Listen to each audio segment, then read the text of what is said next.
40 సంవత్సరాల చెట్టుని మీరు ఎప్పుడైనా చూసారా? చూడకపోతే ఈ వీడియోలో మీరు కూడా చూసేయండి. దూరంగా కనిపిస్తున్నాయి గదా కొండలు. అలాగే పచ్చగా అక్కడక్కడగా మనకి యెల్లో కలర్ అలా కనిపిస్తూ ఉంటాయి మనకి. పచ్చగా ఉన్నప్పుడు పంట పొలాలు ఎంత బావుంటాయో, ఎండిపోయాక మొత్తం కోసాక కూడా అంతే బావుంటాయి. మనం ఎంజాయ్ చేసిన తీరు అనమాట.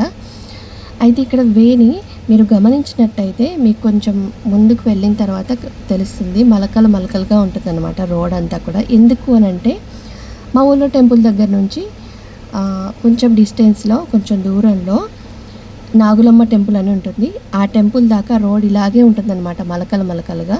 అది నేను ఇప్పుడే గమనించానన్నమాట. అయితే అందులో ఆ రోడ్‌ని కూడా నేను తీశాను. కాకపోతే అది మొత్తం కూడా వీడియో డిలీట్ అయిపోయింది. ఈ కొంచెం వీడియో అయితే నాకు మిగిలిందనమాట. ఇది కూడా మీకు చూపించిద్దామని. అయితే మనకి టెంపుల్ అని చెప్పాను కదా! ఆ టెంపుల్‌కి చాలా విశిష్టత ఉందండి. పిల్లలు కాని వాళ్ళకి అలాగే కోరిన కోరికలు ఖచ్చితంగా ఆ దేవుడైతే ఖచ్చితంగా తీరుస్తాడు. చూసేశారు కదా ఈ టెంపుల్. మనకి చుట్టూ గోడ కట్టేస్తే ఒక చిన్న ఇల్లులానే ఉంటుంది చెట్టు. ఆ చెట్టు గురించి మీరు తెలుసుకోవాలి అనుకుంటే నెక్స్ట్ వీడియోలో నేను పోస్ట్ చేస్తాను. ప్రతి ఒక్కరు కూడా చూసేయండి.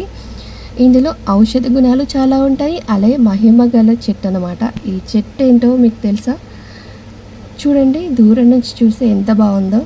చాలా ఆహ్లాదకరంగా ఉంటుంది. గాలి అనంటే అసలు ఏది మనకి అవసరమే లేదండి. చాలా న్యాచురల్ అన్నమాట. మనకి ఎలాంటి వ్యాధులున్నా పోతాయి.